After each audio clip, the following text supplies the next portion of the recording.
नमस्ते नमस्कार दोस्तों, जैसा कि आज है 5 मार्च को दोस्तों आपका बीएसएससी सीजीएल 3 सचिवालय सहायक का री एग्जाम जो कि दोस्तों आपका 23 दिसंबर वाला एग्जाम कैंसिल हुआ था, वो एग्जाम आपका संपन्न हो गया है। तो उनमें पूछे गए लगभग सभी प्रश्न मुझे मिल गए, तो सभी प्रश्नों को देखेंगे 100% सटीक आंसर के साथ। ठीक है, चलिए वीडियो को शुरू करते हैं। इससे पहले चैनल पर नए, चैनल को सब्सक्राइब कर लीजिएगा और नोटिफिकेशन बेल को ऑल पे क्लिक कर लीजिएगा बीएसएससी सीजीएल 3 सचिवालय सहायक से जुड़े हर पल अपडेट के लिए। ठीक है, इसका पीडीएफ टेलीग्राम पर मिलेगा, लिंक डिस्क्रिप्शन में दिया गया है, तो आप लोग जाकर वहाँ से ज्वाइन हो जाइए। ठीक है, चलिए शुरू करते हैं।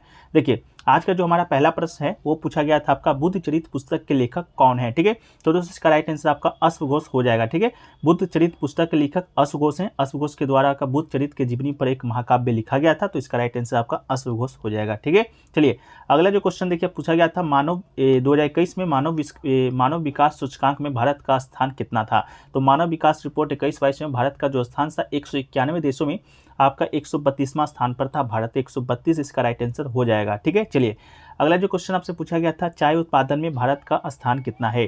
तो चाय उत्पादन में भारत का स्थान पूछें तो दोस्तों आपको बता दें, भारत दुनिया का सबसे बड़ा चाय उत्पादक है। ठीक है, तो आपका इसका राइट आंसर दूसरा हो जाएगा। इसके अलावा पहला पे बात करें तो पहला पे दोस्तों आपका चीन का स्थान इसमें प्रथम है। ठीक है, और सबसे ज़्यादा चाय निर्यातक देश में आपका श्रीलंका का स्थान है। ठीक है, तो आपका दूसरा इसका राइट आंसर हो जाएगा। ठीक है, चलिए अगला क्वेश्चन की ओर बढ़ते हैं।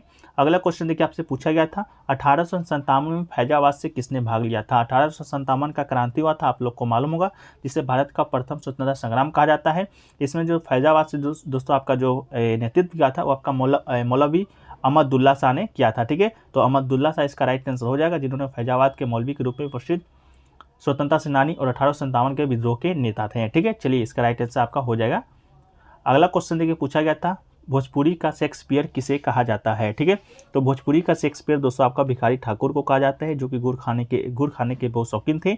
10 जुलाई 1971 को आपका 84 वर्ष की आयु में उनका निधन हो गया था। महापंडित राव सांकृत्यायन ने भिखारी ठाकुर को भोजपुरी का शेक्सपियर और अनघड़ हीरा कहा था। तो अनघड़ हीरा और भोजपुरी का शेक्सपियर आपका भिखारी ठाकुर को ही कहा जाता है। चलिए अगला क्वेश्चन की ओर बढ़ते हैं। अगला क्वेश्चन देखिए पूछा गया था, स्टैच्यू ऑफ पीस कहाँ पर स्थित है। तो इसका राइट आंसर दोस्तों आपका राजस्थान हो जाएगा, जहाँ पर आपका स्टैच्यू ऑफ पीस आपका स्थित है। नवंबर 2020 में आपको मालूम होगा, प्रधानमंत्री नरेंद्र मोदी ने जैन साधु आचार्य श्री विजय वल्लभ सूर्यवंशी जी महाराज की 191वीं जयंती के अवसर पर राजस्थान में स्टैच्यू ऑफ पीस का अनावरण किया था। इसके अलावा स्टैच्यू ऑफ पीस तो आपका राजस्थान में है, लेकिन स्टैच्यू ऑफ यूनिटी जो कि दोस्तों आपका गुजरात में स्थित है, जो कि अहमदाबाद में है, जो कि सरदार वल्लभ भाई पटेल का स्टैच्यू है।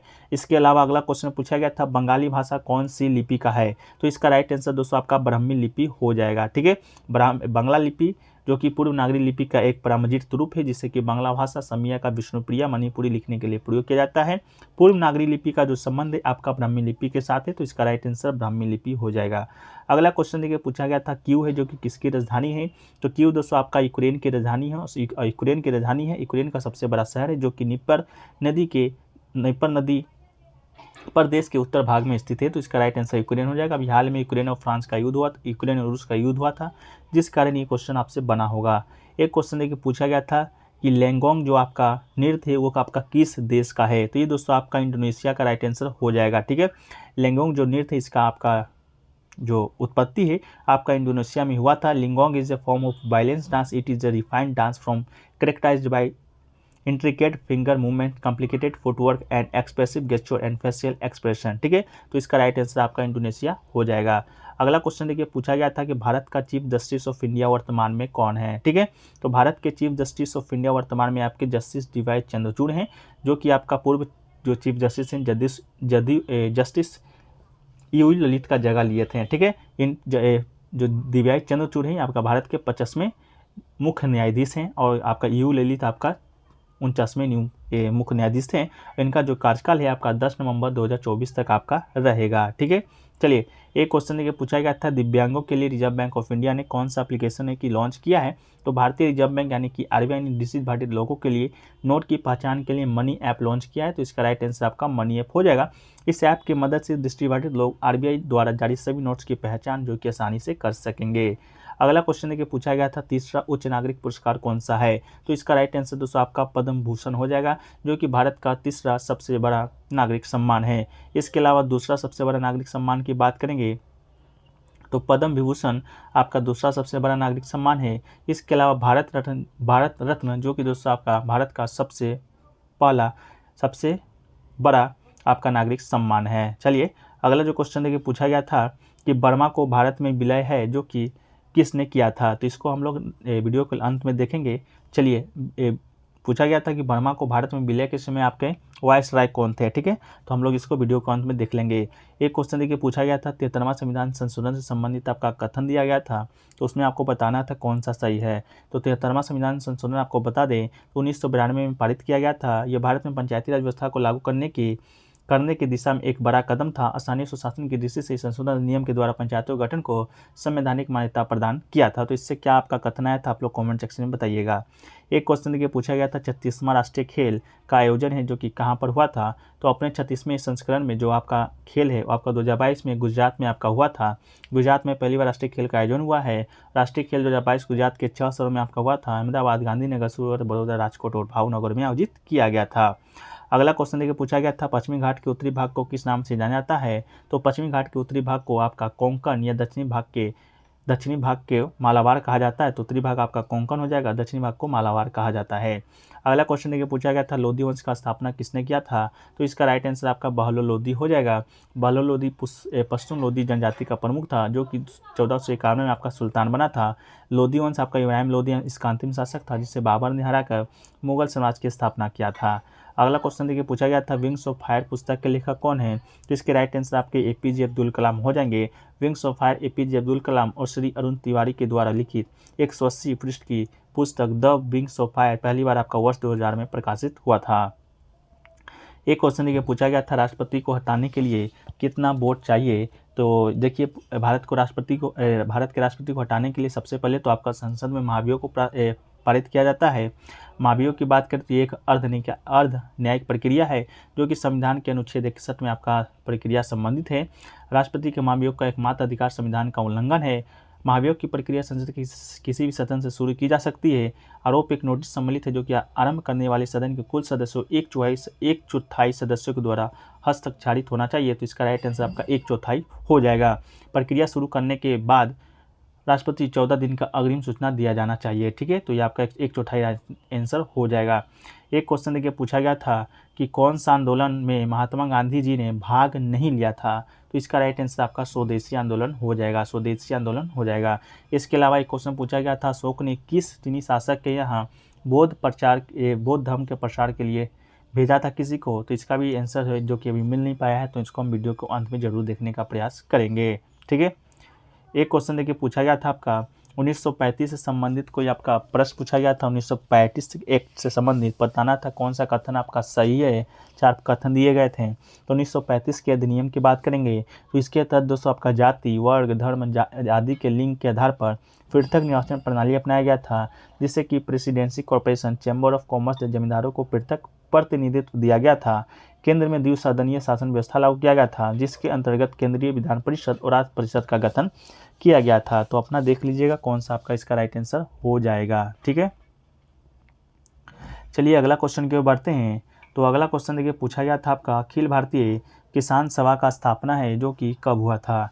तो अखिल भारतीय किसान सभा भारत के किसानों का एक संगठन था जिसका स्थापना 11 अप्रैल 1936 को स्वामी सच्चिदानंद सरस्वती के द्वारा तथा एन.जी. रंगा इसके सचिव चुने गए थे। यह अविभाजित भारतीय कम्युनिस्ट पार्टी का एक अनुषंगिक संगठन था। तो इसका राइट आंसर आपका 1936 इसका राइट आंसर हो जाएगा। एक क्वेश्चन देखिए पूछा गया था डिपोर पक्षी अभ्यारण्य है जो कि आपका कहाँ स्थित है।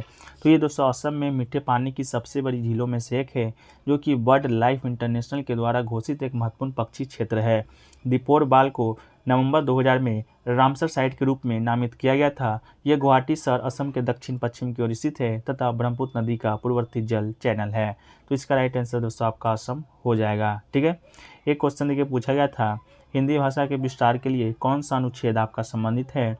तो भारतीय संविधान का जो अनुच्छेद 351 है के अनुसार भारत के संघ का कर्तव्य होगा कि वह हिंदी भाषा का प्रसार एवं उत्थान करें ताकि वह भारत के मिश्रित संस्कृति के सभी अंगों के लिए अभिव्यक्ति का माध्यम बन सके। तो इसका राइट आंसर आपका अनुच्छेद 351 हो जाएगा। तो दोस्तों अभी तक वीडियो आपने लाइक नहीं किया है तो वीडियो को लाइक कर दीजिए और चैनल पर नए हैं चैनल को सब्सक्राइब जरूर कर दीजिएगा, क्योंकि आपका 100% क्वेश्चन और 100% आंसर के साथ आपको यही चैनल पे एकमात्र मिलने मिलेगा और आगे भी मिलते रहेगा। तो चैनल को सब्सक्राइब जरूर कर लीजिएगा और कमेंट सेक्शन में बताइएगा आपने कितना है जो कि अटेम्प्ट किया है। ठीक है, चलिए अगला क्वेश्चन देखिए, पूछा गया था प्रथम पंचवर्षीय योजना किस पर आधारित था। तो प्रथम पंचवर्षीय योजना दोस्तों 1951 से 56 तक चला था। समाजवादी उद्देश्य के साथ भारत में नियोजित अर्थव्यवस्था को भी स्थापित किया था। इसका मुख्य उद्देश्य आपका खाद्यान्न उत्पादन में आत्मनिर्भरता प्रदान करना था, इसलिए कृषि को सर्वोच्च प्राथमिकता दिया गया था। तो इसका राइट आंसर कृषि हो जाएगा।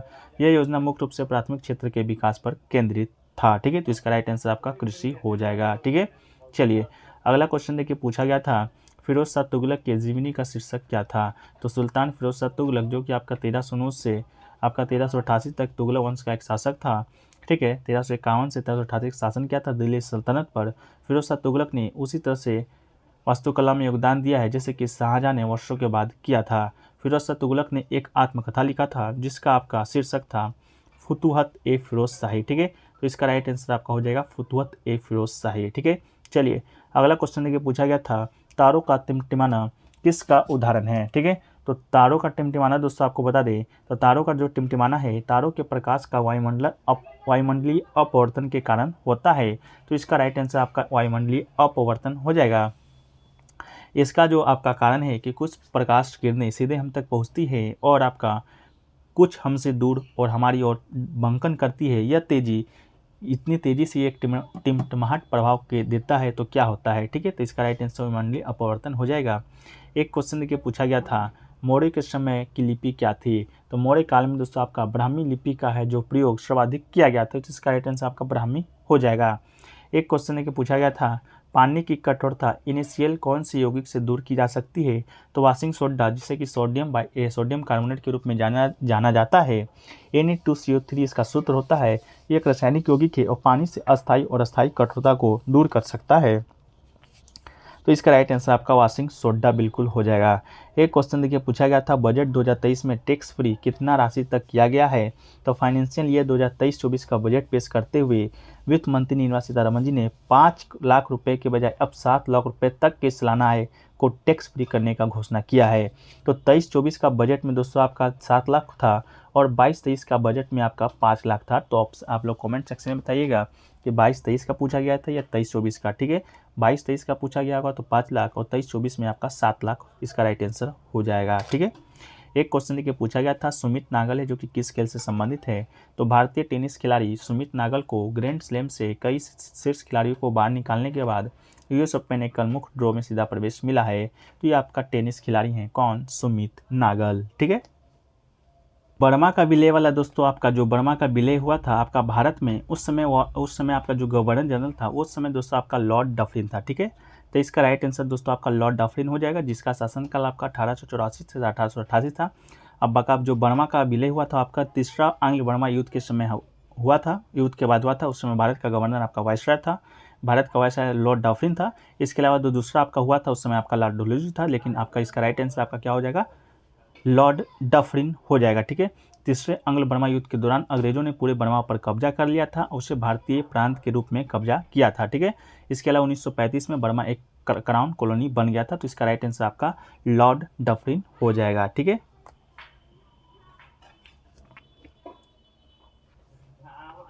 एक क्वेश्चन दोस्तों आपसे पूछा गया था कृषि रोड मैप। ठीक है, कृषि रोड मैप है जो कि दोस्तों आपका कब स्टार्ट हुआ था। तो कृषि रोड मैप दोस्तों आपका वर्ष 2008 में पहले कृषि रोड मैप पर काम शुरू हुआ था। तो उसका राइट आंसर 2008 हो जाएगा। इसके अलावा वर्ष 2012 से 17 तक दूसरे कृषि रोड मैप का आधार 5 साल का काम हुआ था। तो इसका राइट आंसर दोस्तों आपका क्या हो जाएगा, तो 2008 इसका राइट आंसर हो जाएगा। गया था दूध से दही बनना कौन से बैक्टीरिया के कारण होता है, कौन से जीवाणु के कारण होता है। तो इसका राइट आंसर दोस्तों आपका हो जाएगा लैक्टोबैसिलस। ठीक है, इसका राइट आंसर दोस्तों आपका लैक्टोबैसिलस हो जाएगा, एक जीवाणु जो कि आपका राइट आंसर हो जाएगा, जो कि जीवाणु दूध से दही बनने में सहायक प्रदान करता है। लैक्टोबैसिलस ये दोस्तों आपका स्ट्रो की योनि में मानव के आहार के नाल में पाया जाता है। इसका आकार है जो कि डॉन्ड या रोड जैसा होता है। इसके अलावा ये जीवाणु दूध से दही बनने में भी सहायक होता है। ठीक है, तो ये सभी क्वेश्चन दोस्तों आज के आपके बीएसएससी सीजीएल 3 सचिवालय सहायक के एग्जाम में पूछे गए थे, जो कि हमने आपको बताया 100% आंसर के साथ। इसके अलावा पेपर का जो लेवल है दोस्तों आपका पिछले जो शिफ्ट में आपका एग्जाम हुआ था 22 और 23 वाला एग्जाम 23 और 24 में, उसी के जैसा पूछा गया था। कोई ज़्यादा आपका हार्ड नहीं पूछा गया था। मैथ और रीजनिंग दोस्तों आपका एकदम लो क्वालिटी का पूछा गया था। तो आप लोगों ने कितना कितना अटेम्प्ट किया है आप लोग कमेंट सेक्शन में ज़रूर बताइएगा, जिससे कि कट ऑफ का अनुमान लग सके। ठीक है, तो चलिए दोस्तों वीडियो को यहीं पर समाप्त करते हैं। दोस्तों वीडियो अच्छा लगा वीडियो को लाइक कर दीजिएगा, और चैनल पर दोस्तों नए हैं चैनल को सब्सक्राइब कर दीजिएगा। BSSC CGL 3 tyre BSSC CGL 3 सचिवालय सहायक परीक्षा से जुड़ी हर पल अपडेट के लिए। ठीक है, इसके अलावा अपना नंबर कमेंट सेक्शन में जरूर बताइएगा। मिलते हैं नेक्स्ट वीडियो में, जब तक के लिए जय हिंद जय भारत।